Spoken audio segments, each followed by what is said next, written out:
تعلیم الاسلام چوتھا حصہ، پیج نمبر ہے اس کا 62، اور یہ سبق ہے جنازے کی نماز کا بیان۔ سوال: میت کی نماز فرض ہے یا واجب یا سنت؟ جواب: میت کی نماز فرض کفایہ ہے۔ اگر ایک دو آدمی بھی پڑھ لیں تو سب کے ذمے سے فرض ساقط ہو جائے گا، اور کسی نے بھی نہیں پڑھی تو سب گناہگار ہوں گے۔ ٹھیک ہے نا؟ اب چھوٹی سی دعا ہوتی ہے، اسے دھیان سے پڑھیں، یاد کریں، سن لیں، تو ہمیں جنازے میں نماز پڑھنے کا بھی موقع مل جائے گا جینس کے لیے۔ سوال: جنازے کی نماز کی کتنی شرطیں ہیں؟ جواب: اول، میت کا مسلمان ہونا، ٹھیک ہے نا، میت جو ہے مسلمان ہونی چاہیے۔ دوسرے میت کا پاک ہونا، اسے نہلا دھلا کے کفن دے گے تب ہم نماز پڑھاتے ہیں۔ تیسرے، اس کے کفن کا پاک ہونا، ناپاک کفن نہ ہو، جس کپڑے میں اسے لپیٹا ہے وہ پاک ہو۔ چوتھے، سطر کا ڈھکا ہوا ہونا، یعنی کہ کھلے ہوئے کی نماز پڑھا دی۔ پانچویں، میت کا نماز پڑھنے والے کے سامنے رکھا ہوا ہونا۔ یہ شرطیں تو میت کے متعلق تھی، اور نماز پڑھنے والے کے لیے سوائے وقت کے باقی تمام وہی شرطیں ہیں جو نماز کی شرائط میں تم پڑھ چکے ہو۔ وقت کوئی بھی ہو سکتا ہے جنازے کی نماز کے لیے۔ سوال: نماز جنازہ کی پوری ترکیب کیا ہے؟ دیکھو، دھیان سے سنیں، اگر ذہن سے تو یاد کریں۔ اول، نماز کے لیے سب باندھ کر کھڑے ہوں۔ اگر آدمی زیادہ ہوں تو 3 یا 5 یا 7 صفیں بنانا بہتر ہیں۔ جب صفیں درست ہو جائیں تو نماز جنازہ کی نیت اس طرح کرو کہ میں خدا کے واسطے اس جنازے کی نماز، اس میت کی دعائیں مغفرت کے لیے اس امام کے پیچھے پڑھتا ہوں۔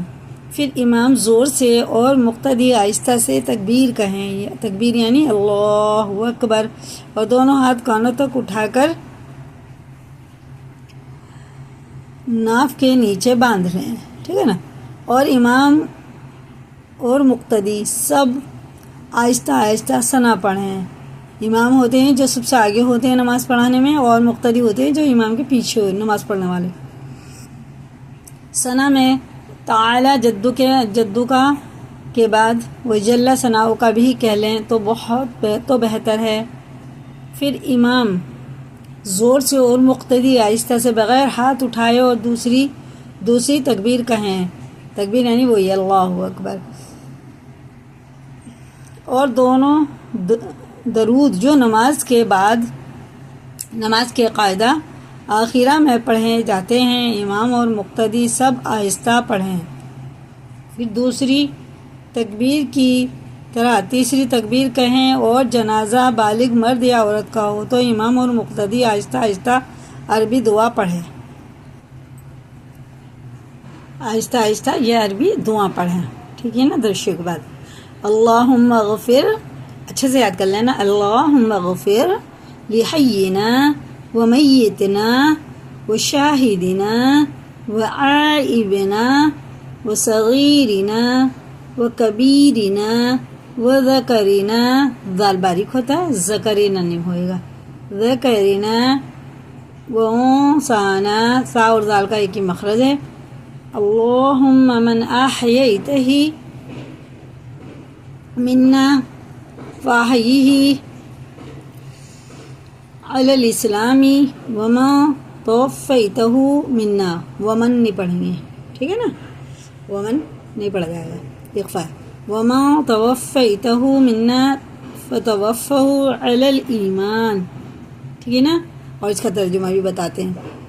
اے اللہ، ہمارے زندوں کو اور مردوں کو، اور حاضروں اور غائبوں، اور چھوٹوں اور بڑوں، اور مردوں اور عورتوں کو بخش دے۔ اے خدا،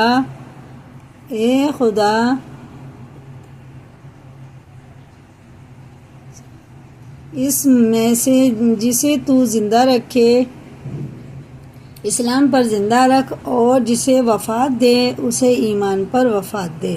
اس کا ترجمہ ہو گیا۔ اور اگر جنازہ نابالغ لڑکے کا ہو تو یہ دعا پڑھے، چھوٹے بچے ہوتے ہیں نا لڑکے، اللہم اجعلہ لنا فرطا واجعلہ لنا اجرا وذخرا واجعلہ لنا شافعا ومشفعا، اے اللہ اس بچے کو ہماری نجات کے لیے آگے جانے والا بنا اور اس کی جدائی کی مصیبت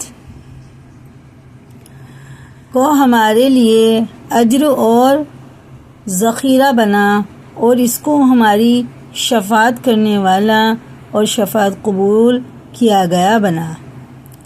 یہ اس کا ترجمہ ہو گیا۔ اور اگر جنازہ بالغ لڑکی کا ہو تو اس پر بھی یہی دعا پڑھیں، لیکن 3 جگہ اتنا فرق کر لیں کہ 3 جگہ بجائے وجعلہ کے وجعلہا اور بجائے شافعوں و مشفعن کے شافعوں و مشفعہ پڑھے۔ یہ صرف لفظوں کا فرق ہے، معنی وہی رہیں گے۔ اس کے بعد امام زور سے اور مقتدی آہستہ سے چوتھی تکبیر کہے اور پھر امام زور سے اور مقتدی آہستہ سے پہلے دائیں طرف پھر بائیں طرف سلام پھیریں۔ ہو گئے، بس اتنی سی نماز ہوتی ہے۔ ترجمہ چھوڑ کے اس کا عربی یاد کر لو۔ سوال: نماز جنازہ سے فارغ ہو کر کیا کریں؟